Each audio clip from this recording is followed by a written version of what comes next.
Hello Hello， 胖妮儿来喽！小主们周末好呀！胖妮今天继续说《甄嬛传》。自打甄嬛进宫以来，只是在旁人口中听说过端妃。端妃身体虚弱，常年缠绵于病榻，为此皇上免去了许多礼节。端妃第一次出场是在温宜公主的生辰宴上，所有妃嫔入席后，端妃才姗姗来迟。皇上又得佳人了。端妃长年累月不见生人，所以还保留着当年的眼光啊。端妃与皇后的对话是值得让人深思的。端妃侧目看到宴席上的甄嬛，先是微微一愣，然后说出了又得佳人这番话。为什么是又得呢？当端妃看到甄嬛的那一刻起，就已经知道甄嬛受宠是因为太像纯元皇后。话语一出，镜头直接给到眉庄，眉庄看向甄嬛，皇后的接话更是一语双关，即勾起了端妃与华妃之间多年积怨，又认证了甄嬛却是因为像纯元皇后，从而得宠。像公主生辰这种场合，端妃是根本不用出现的。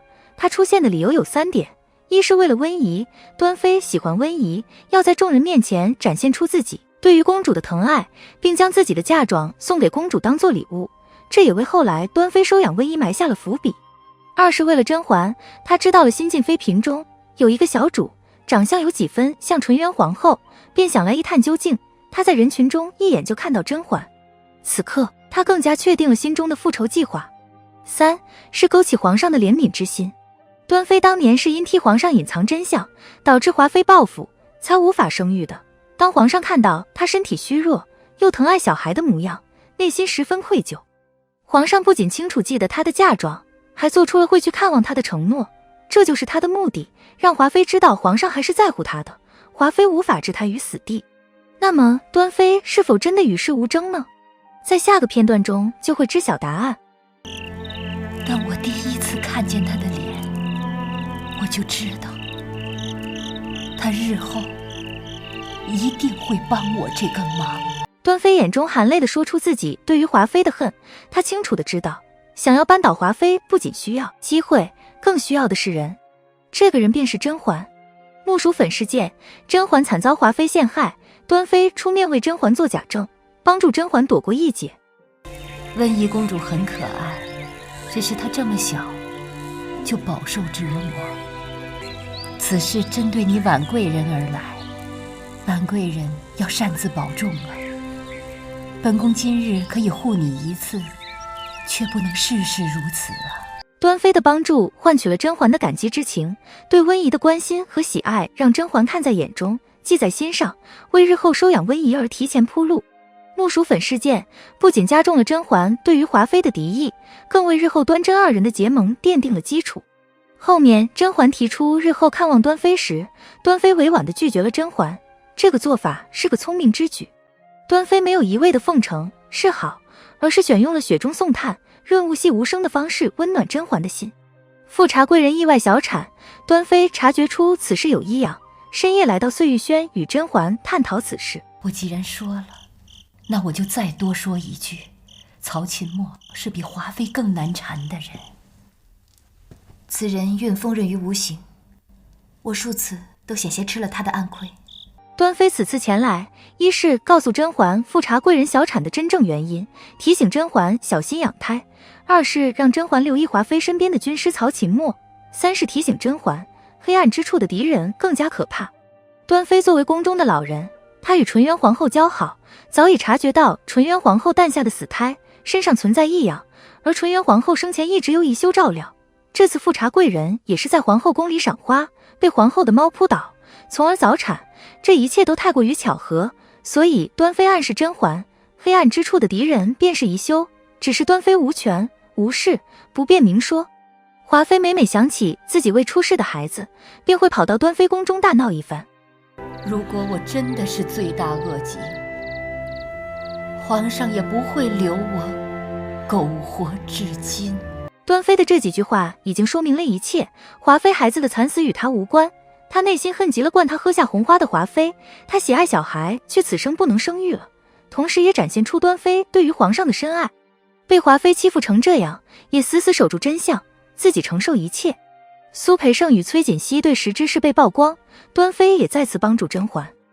孟子讲男女居士人之大伦也，可是到了朱熹的嘴中，却说存天理，灭人欲，实在大大的不通。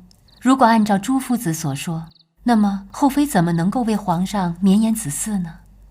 所以呀，臣妾认为说这样话的人必定是一个无情之人，与皇家的宽厚之德背道而驰。端妃将孟子这本书放在桌上明显的地方，皇上进屋便看到了。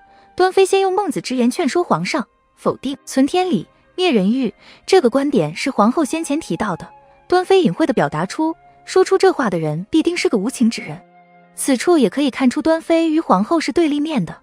看到皇上有一些疑心后，便用自己身子虚弱，并不是爱多管闲事之人，博取皇上的理解，在劝说皇上大事化小，小事化了，夸赞皇上是个容忍的君子。见皇上不做反应，便用甄嬛与眉庄都有身孕为理由，见不得打杀之事，最终成功劝说皇上。端妃为人聪慧，谨言慎行，更是了解皇上的性格。端妃再次帮助甄嬛。天凉了，让伺候您的奴才在您的茶里兑一点菊花。臣妾见您的嘴角都起皮了。